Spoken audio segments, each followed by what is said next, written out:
morning students, this is 12th class biology lecture 2 of chapter 8 human health and disease.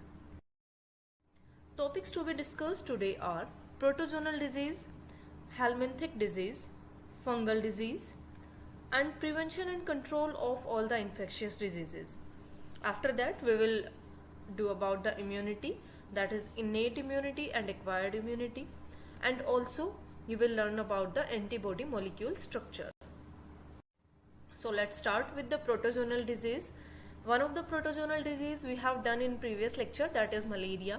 Now next is amoebic dysentery. Okay, and the name of pathogen which is responsible for amoebic dysentery is Entamoeba histolytica, right? And what is mode of transmission of this? It is transmitted by house flies, and these house flies are called mechanical carriers of the Entamoeba histolytica. These transmit parasites from feces to food and water. Okay, these house flies are called mechanical carriers because these are transmitting the parasite Entamoeba histolytica from the feces to the food and water, and they contaminate the food and water which transmit the disease. Now what are the symptoms of amoebic dysentery?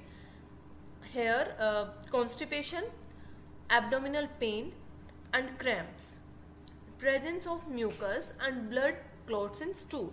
Means in fecal matter there will be mucus and blood clots because it is a type of infection in the digestive system. Okay, here because it is transmitted by the contaminated food and water, right? Now this is amoebic dysentery, so you can learn it by the name Entamoeba, right? Entamoeba is the name of pathogen which is causing amoebic dysentery. Next disease is a helminthic disease, and name of the disease is Ascariasis. The pathogen responsible for it is Ascaris, and on the name of this pathogen Ascaris, name of the disease is Ascariasis. Now this Ascaris is a parasite and it lives as an endoparasite in the intestine. Okay, that's why it is called intestinal parasite. Now how this disease get transmitted? It get transmitted through soil or the food items, vegetables, fruits, or by the contaminated water. Okay, now how these items get contaminated? When these get contaminated with the fecal matter containing the eggs of parasite. Okay, it means the fecal matter of the infected person, it contains the eggs of the parasite. Eggs of the parasite means eggs of the Ascaris. Okay, and when any of the food item or water get contaminated with that fecal matter, those eggs will get attached with the food items or will contaminate the water, and when these food items or water is consumed by the healthy person, he or she will also get infected, right? Now what are the symptoms of the Ascariasis? Internal bleeding. Okay, there will be internal bleeding in this disease, muscular pain, fever, anemia, blockage of intestinal passage. Next disease is filariasis. This is also a helminthic disease, and filariasis is also called elephantiasis because in this disease limbs get swollen and becomes much bigger in size than their actual size. Okay, here you can see the limb size of the person affected by the filariasis. Okay, so this disease is also called elephantiasis because the limbs look like elephant's limb. Okay, now the pathogen responsible for the filariasis is filarial worm. Okay, on the basis of the name of filarial worm, the name of the disease is filariasis, and this is the pathogen. This is filarial worm, right? Now other than filarial worm, this disease is also called by Wucheria. So there are two main species of Wucheria which cause filariasis: Wucheria bancrofti and Wucheria mellai. So Bancrofti and mellai, these are two species of Wucheria causing filariasis. Now how it is get transmitted? By bite of female Culex mosquito. Okay, so it is spreaded by mosquito. You can say mosquito is a vector for the disease, for carrying the filarial worm. So it is caused by female Culex mosquito. Now what are the symptoms of the disease? Filarial worms live in lymph vessels, usually of lower limbs. Okay, so filarial worms are found in lymph vessels. And in which lymph vessels? In lower lymph vessels. That's why it is the reason that it causes the swelling of the limb mainly. Okay, so it affects the lymph vessels. It causes chronic inflammation of the organs in which they live for many years. Okay, so here inflammation in the organs occur. Inflammation means swelling and redness, and you can say hitting type of sensation. Okay, all these symptoms will be there in the affected organ. Then deformed limbs and genital organ. Here you can see in the picture genital organ and the limbs are deformed. Okay, means their size and shape has changed from the actual size and shape. Next disease is ringworms, and this is a fungal disease, and here pathogen responsible for the ringworms are different kind of fungi. So names of those fungi are Microsporum, Trichophyton and Epidermophyton. Here you can see the pictures of different fungi like Microsporum, Trichophyton and Epidermophyton responsible for the ringworms. Now mode of transmission. So ringworms can be transmitted from soil or by using towels, clothes, combs, etc. Because fungi are found everywhere. These are cosmopolitan. Okay, these are found almost everywhere. These can be found in soil, or these can grow on the towel, clothes, comb of the infected person, right?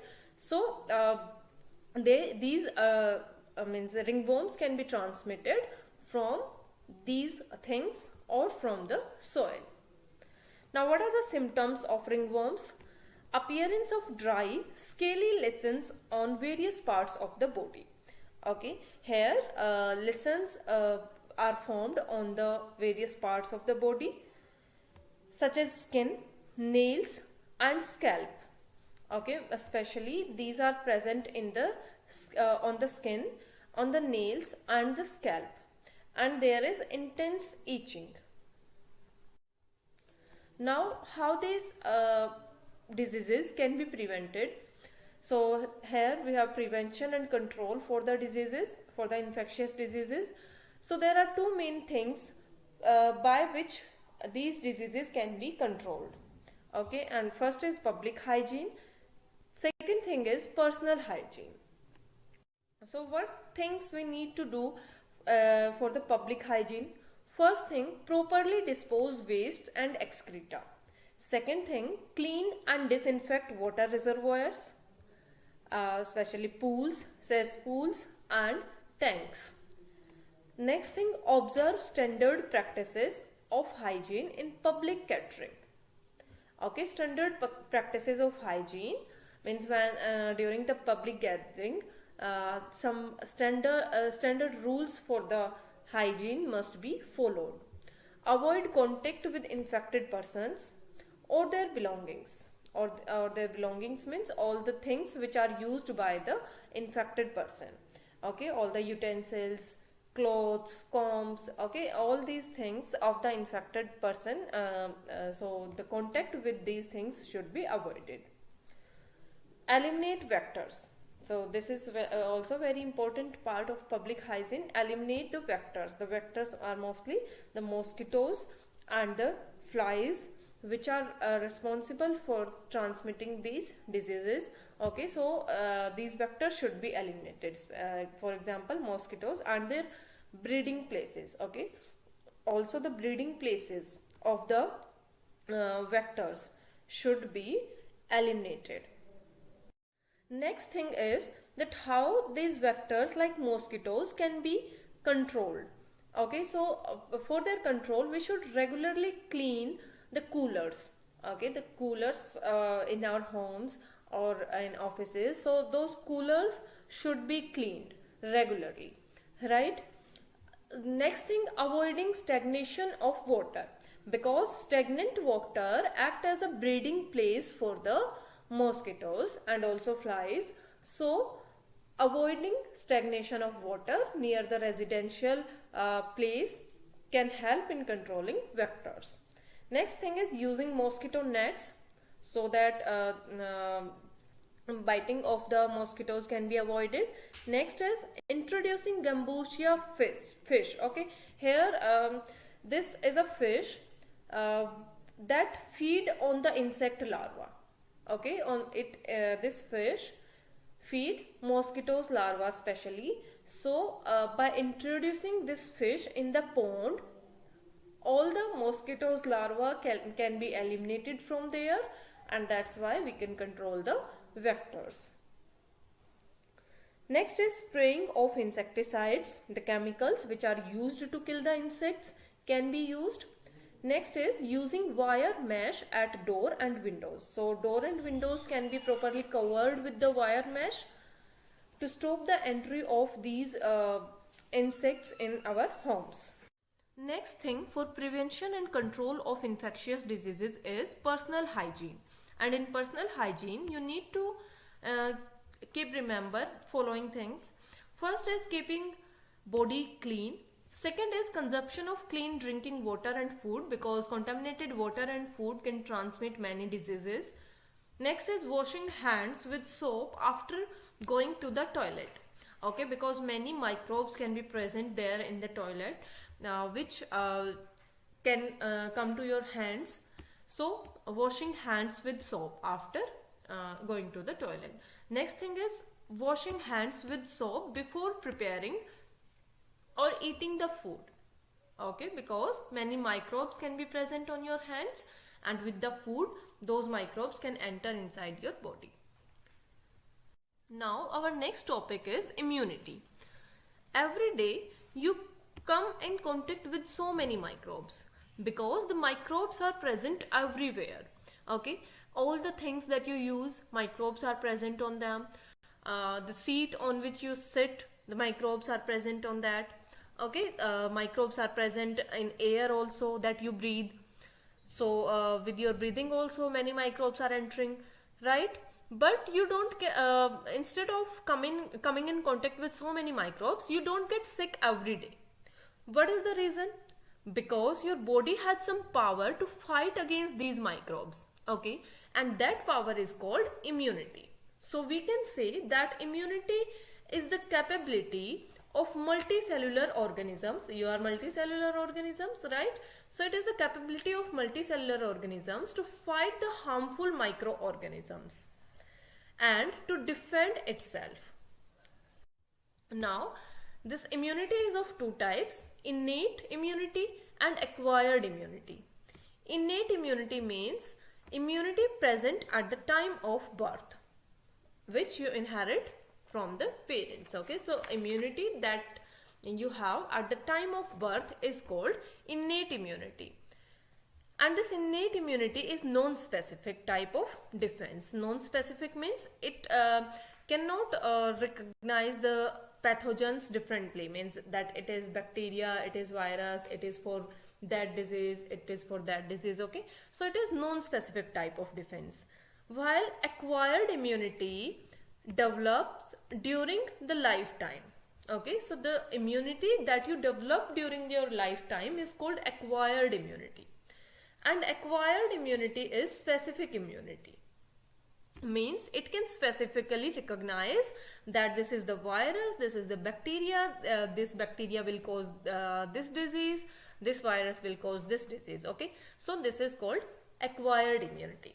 So here we will start with the innate immunity first, that is present at the time of birth. Now, innate immunity, it provides different barriers to the entry of foreign agents into our body. Okay, from the birth we have a power to keep a barrier to the entry of foreign antigens. When any of the foreign particle, if enters inside your body, that is killed by your body because of the innate immunity. Okay, because there are different barriers in your body in the way of the foreign particles, And these barriers include physical barriers. So you have some physical barriers from the time of birth, which inhibit the entry of the foreign particles inside the body. You have some physiological barriers, some cellular barriers, and some cytokine barriers. Okay, all these 4 barriers are present from the birth. Now let's start with the physical barriers. So there are basically 2 physical barriers which prevent the entry of microbes in your body. First is your skin. Okay, it prevents entry of foreign bodies in your inside your body. And second is mucus coating. Mucus coating of the lining of respiratory tract. All your respiratory tract is lined by a mucus coating. Also your gastrointestinal, means your digestive system, the stomach and the intestine. Okay, stomach and intestine. Okay, all are covered by a mucus lining. And also urinogenital, means your urine, that is excretory system, and the genital organs. Okay, so genital tract. So all these are lined by a mucus coating, right? And what is the function of that mucus coating? It traps the microbes. Okay, it can trap the microbes which enter inside your body, or you can say the foreign particles which enter inside your body. So all your internal organs have this mucus coating. Okay, means respiratory tract, gastrointestinal tract, urinogenital tract, all have the mucus coating that can prevent the entry of microbes inside your body. Next is physiological barriers. And physiological barriers includes acids in the stomach. You know, inside your stomach environment is acidic. Okay, and this acidic environment is to kill the microbes that enter in your stomach with the food. Okay, so you can say that acidic environment of the stomach acts like a physiological barrier. Then also your saliva. Your saliva acts like a physiological barrier, and before going up to the stomach level, inside your mouth also many microbes got killed due to saliva. Also the tear from your eyes acts like physiological barrier. You might have noticed that whenever any thing goes inside your eyes, like soil or any other particle, then your tears comes out. Okay, so that tears are coming out to eliminate any of the microbes that could be present inside the soil or any other particle. Okay, so those tears are acting like a physiological barrier to inhibit the entry of the microbes, to inhibit the entry of the foreign particles. Now third type of barriers are cellular barriers. And in cellular barriers there will be cells which will kill the microbes entering inside your body. Okay, so here phagocytes. Cytes means cell, phago mean which can kill the microbes. Okay, so here phagocytes like WBCs. As you know, white blood cells are responsible for the immune response. So which WBCs? Like neutrophils, polymorphonuclear leukocytes. Okay, polymorphonuclear leukocytes. These are also a type of WBCs. Then monocytes and natural killer lymphocytes. All these WBCs, all these white blood cells, here you can see, all these are responsible for the killing the microbes. Okay, and all these acts like the cellular barriers. So macrophages, neutrophils, polymorphonuclear leukocytes, monocytes, all these WBCs acts as cellular barriers. Next barrier is cytokine barrier. And here in this type of barrier, the virus infected cells secrete proteins called interferon. Means if instead of the many barriers, if any cell got infected by any virus, then that infected cell starts secreting some proteins. And what is the name of those proteins? Interferon.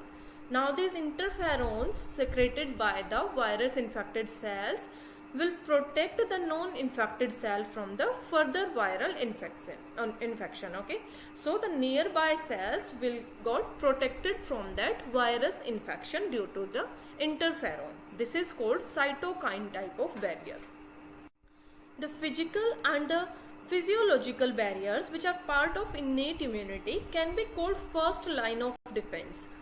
So you can say the immunity works at many levels. Okay, your body try to defend itself from the microbes at many levels. So the first level at which body tries to defend itself from the microbes is called first line of defense, and in that the physical and the physiological barriers which are part of innate immunity comes. Okay, so here saliva, you know, in the saliva antibacterial enzymes are present to kill the microbes. So it is a you can say physiological barrier which help in innate immunity, right? Also the tears have the antibacterial enzymes. Then if you talk about the mucus lining that covers all the respiratory tract, urinogenital tract, okay, and also gastrointestinal tract, so that mucus lining have also the capability to trap the dirt and the microbes, so that can also act like a first line of defense. Also inside your gut bacteria are present, those are called good gut bacteria. So those can also eliminate the harmful microbes entering through the food, right? Then skin can prevent the entry of many microbes. Then stomach acid, you can say due to the inside the stomach pH is very low, acidic environment is there, that can kill harmful microbes. So all these are first lines of defense. The next type of immunity we have is acquired immunity.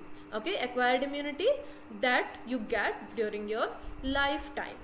Okay, here what happened during the acquired immunity? Pathogens, because I told you that acquired immunity is pathogen specific immunity. It can work specifically against the bacterial and viral and other pathogenic diseases, right? So here it is characterized by memory. Means why it is a specific immunity? Because it has a memory. How? When first encounter with pathogen.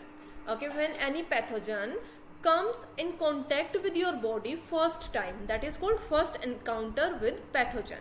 When any of the pathogen, like any bacteria, any virus, any helminth, okay, when any pathogen is coming in contact with your body first time, then what happen?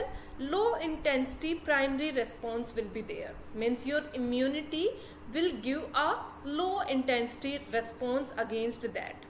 Okay, means slowly your immunity will start working against that.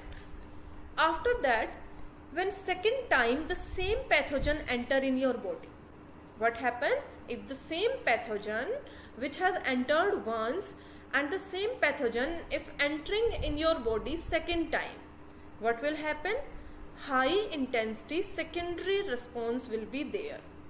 Okay, because what happened at the time of primary response, at the time of first encounter, when the primary response comes, okay, your immunity makes some memory cells, okay, and that create a memory inside your immune cells, or you can say that create a memory inside your body that yes, this is the pathogen responsible for this disease. Okay, and when the same pathogen enter in your body second time, your body already know, the memory cells present in your body already know that this pathogen can cause the disease, and that's why due to those memory cells your immune system gives an enhanced response. Okay, a high intensity response will be there, and that is called high intensity secondary response. Okay, and high intensity secondary response is also called an amnestic response. Okay, so this is also called an amnestic response, which comes at the time of second encounter with the same pathogen. And what is the reason behind it? Formation of memory cell. Okay, the reason is very simple. It's like if any dog is coming behind you, okay, you don't know that this dog can bite you, but if once that dog bites you, then second time you will be more alert. Okay, you will give a high intensity response. You will be more alert than that yes, this dog can bite. So you will be more alert again to take any action against that, right? So in the same way your immunity works. Now next question is that how this acquired immunity works. I am saying that first response is of low intensity and second response is of high intensity, but how this immunity is working? Okay, so here the primary and secondary immune responses, both the primary, that is of low intensity, and the secondary, that is of high intensity, both responses are carried out with the B lymphocytes and T lymphocytes. I hope you remember what are B lymphocytes and T lymphocytes. Okay, these are type of WBCs, right? So B lymphocytes, those can be called B cells, or T lymphocytes, those can be called T cells, right? So these are responsible for the acquired immunity. Both these work to give us acquired immunity. Here this is the structure for the B cells and this is the structure for T cells. Okay, how these B cells work here? These B lymphocytes produce antibodies which fight with the pathogen. Okay, you have heard the name of antibodies. So when any foreign particle enters inside our body, that particle acts like antigen. Okay, any of the foreign particle entering in our body is called antigen, and B lymphocyte produce antibodies against that antigen. So we can say it produce antibodies to fight with the pathogen. Here you can see these Y-shaped structure which are attached with this B lymphocyte. All these are antibodies. Because these are produced by this B lymphocytes, that's why these are attached with it, right? Now about the T lymphocyte. T lymphocyte, what is the function of these? These help B cell to produce the antibodies. Okay, whenever any pathogen enters in our body, first your T cells recognize that, and these T cells then give signal to the B cells to produce the antibodies. So we can say T cells are helping B cells to produce the antibodies. Now let's do the structure of antibody produced by the B lymphocytes. Okay, so basically these antibodies produced by the B lymphocytes are protein molecules. These are made up of proteins, and in the structure of an antibody there are 4 polypeptides. Because this is a protein, so it will have some polypeptide chains. So it is having 4 polypeptide chains. Here you can see 1, 2, 3 and 4. These total 4 polypeptide chains are present here. Now you can see here these 2 chains are same. Okay, and these 2, this one and this one, these 2 are same. Okay, so there are 2 heavy chains and 2 light chains. You can say 2 polypeptide chains are light in molecular weight and 2 are heavy molecular weight. Okay, so these 2 are having heavy molecular weight. Okay, so these are called heavy chains, and these 2, this one and this one, these are called light chains. So there are 2 light chains and 2 heavy chains in an antibody molecule. Now these chains of the antibody molecule are divided into 2 regions basically. First is variable region.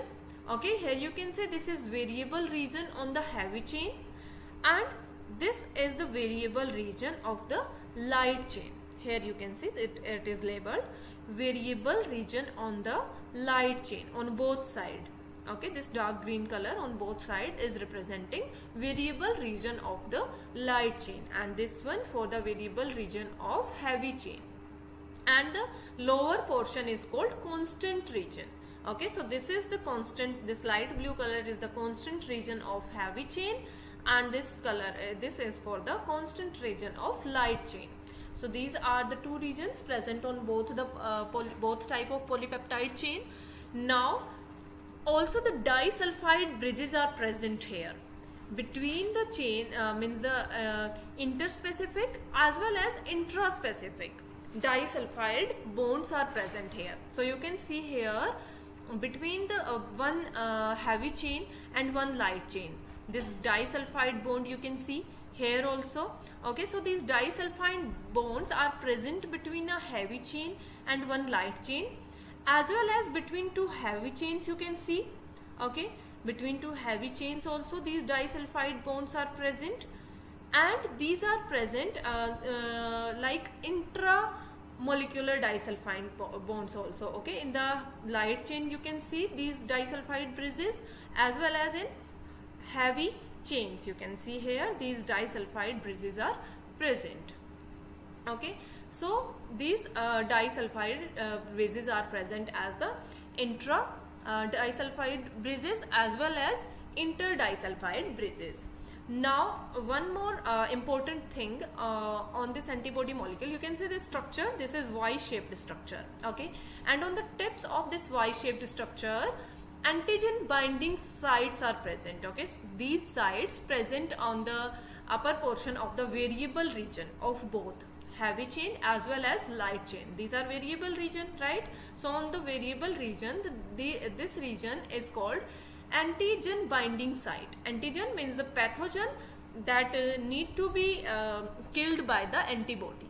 Okay, any pathogen that need to be killed by the antibody will be called antigen. Okay, so this is the antigen binding site. So total you can see in any antibody there are 2 antigen binding sites, right? Now we can say antibody has 4 polypeptide chains, that is 2 small small light chains and 2 large heavy chains, right? So for the heavy chains we will write H2, 2 heavy chains, so H2, and 2 light chains we will write L2, so it can be called H2L2, right? Now there are different types of antibodies. Those are IgA, Ig for the immunoglobulin. Okay, because antibodies can also be called immunoglobulin. Globulin is a protein and immuno means the globulin proteins, those are helping in immune response, right? That's why we can say antibodies are immunoglobulins.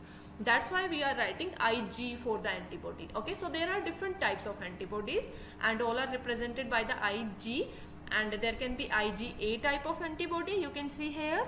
There can be IgE type of antibody, IgG, IgD and IgM.